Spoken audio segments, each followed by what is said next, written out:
Tinuruan tayo ng salita ng Diyos. Hindi man pumapabor sa iyo ang panahon, hindi ka man na-answered prayer, hindi man nagmamaterialize yung mga bagay na sinisimulan mo at ginagawa mo, alam natin na ang Diyos ay gumagawa sa lahat ng bagay para sa ikabubuti natin ng mga nagmamahal sa Kanya. Yes! Sabihin mo sa katabi mo, mabuti ang Diyos. Huwag tayong magdamdam, huwag tayong magtampo, huwag tayong maginanakit sa Diyos kung hindi niya pa ibinibigay. Bakit? Maaaring kaya hindi niya pa ibinibigay ay dahil pinapaganda pa niya. Pangalawa, baka kaya hindi niya pa ibinibigay sapagkat iniiwas ka niya sa isang pwedeng maging problema doon sa bagay na hinihingi natin. Ang mabuting tao, kapag ginawan mo ng kabutihan, tiyak na may gantimpala kang tatanggapin buhat sa mabuting tao. Kapag ginawan mo ng mabuti ang isang propeta, tatanggap ka ng gantimpala buhat sa isang propeta. Sabi sa ating binasa, kapag ginawan mo ng kabutihan ang isa sa mga maliliit na ito, dahil sa sila'y mga alagad ko, ano sabi? Tiyak na ikaw ay tatanggap ng gantimpala. Ang gusto kong puntusan dito, sa bawat paggawa natin ng mabuti sa ating kapwa, may balik. Kung ano man ang itinanim natin, yun ang ating aanihin. Kung ano yung binhi, yun ang bunga. Meron pong isang matandang babae, araw-araw siya nangangatok sa bawat bahay. Tao po. Pag merong taong sumilip, ano yun? Makikiinom po, pahinging tubig.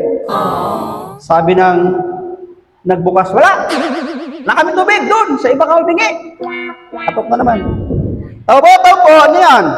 Makikiinom po, pahinging tubig. Wala kami tubig doon, sa iba kami bingi. Talaga bang ang bahay ngayon walang tubig? Meron kahit paano, di ba? Pero bakit hindi binibigyan? Bakit sumasabing wala? Bakit itinataboy, tinuturo sa iba? Kasi, pag may mga humihingi sa atin ng tulong, para sa atin, madali yung magsabing wala, madaling magsabing doon sa kabila. Kasi nga naman, istorbo sila eh. Abala sila eh. Perwisyo sila sa atin. May mga ganun tayong iniisip. Abala, istorbo, perwisyo.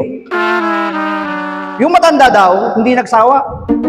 Isang buwan na siya nangangatok, wala nagbibigay. Hanggang sa nakarating siya sa may barangay Panasahan, Malolos. Tao po.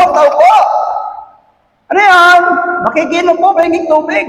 Sabi daw nung nagbukas, Lola, tamang-tama, maaga kami nagtatanghalian. Halika, pumasok ka. Pinapasok, tapos binigyan ng pagkain. Pagkatapos kumain, binigyan ng tubig.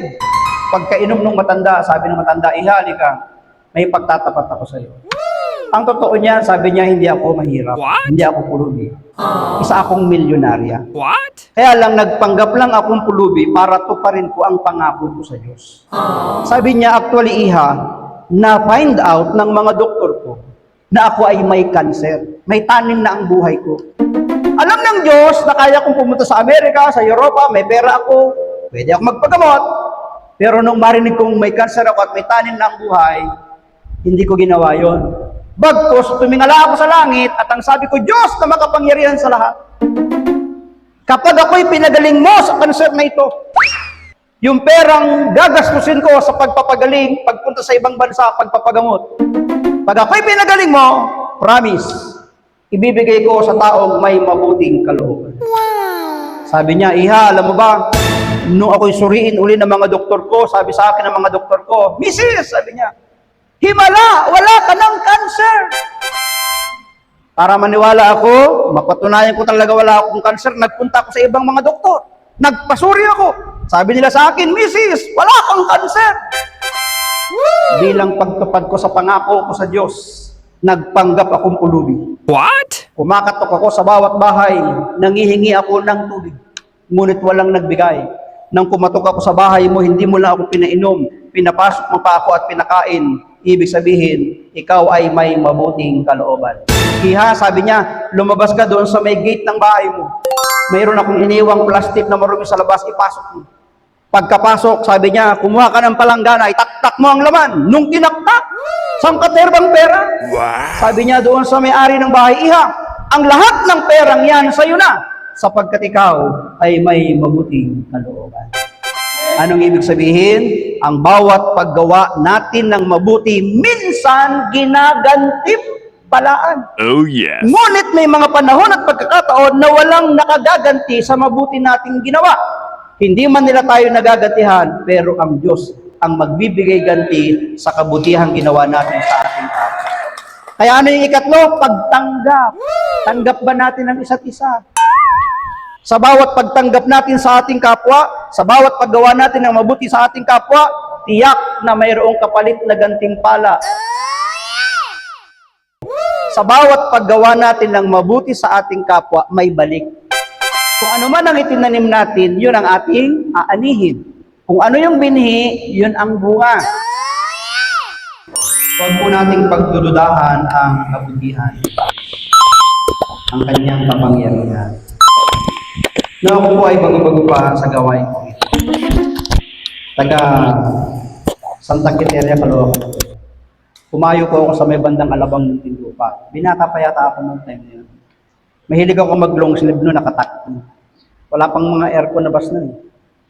Pagkagaling ko po ng gawain, sumakay ako ng bus. Dumadaan pa yung bus sa amin dati nun. Ngayon, puro C5 na yun. Standing. Pagdating sa Cubao, ang daming nagbaba ang pasahero. So nakaupo ako ngayon tabing bintana. Habang ako'y nakaupo, hindi pa umaandar yung bus, biglang may humablot sa akin sa baba. What? Paghablot sa akin, nagtalsikan yung mga bitonis ng damit ko, ng polo ko. Tapos sinapak ako.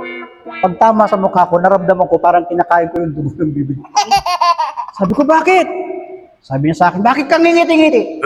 Okay lang ko kaya pangingitian. Naalala ko na, habang kami nakatayo, nagbabiyahe, standing nakatapat ko siya. Siyempre, tayo mga anak ni El Shaddai, masayahin ang puso natin, pangiti-ngiti. Eh, lasing. Siguro hindi niya nakursunadahin yung pangiti-ngiti ko, kaya sinapak ako. Pag uwi ko sa bahay, sabi ko sa mga kasama ko, ayaw ka na mag-preach, ayaw ko na humayo, wala ka namang kasalanan, bigla ka na lang sasapakin. Sabi ko to, may punit yung labi ko. Kaya lang habang nagninilay ako, kinukumpara ko yung sarili ko sa ating Panginoong Kristo. Ako sapak lang siya binugbog Di ba? Pinako, tinusok sa tagiliran, tapos namatay. Ako, yun lang. Tapos susuko na, atras na. Mga kapatid, naglingkod pa din ako. Pero mula noon, pag ako nagko-commute, hindi na ako ngumingiti. Bakit? Alam nyo, ang pinakamasarap na samahan kapag may taong may depression, yung kain ng kain. Bakit? Nakakain ka na, nakalibre ka pa. Kaya ang isang sign daw, kapag ang isang tao may depression, mataba. Tingnan ang katabi. Sabihin mo sa kanya, wala akong depression.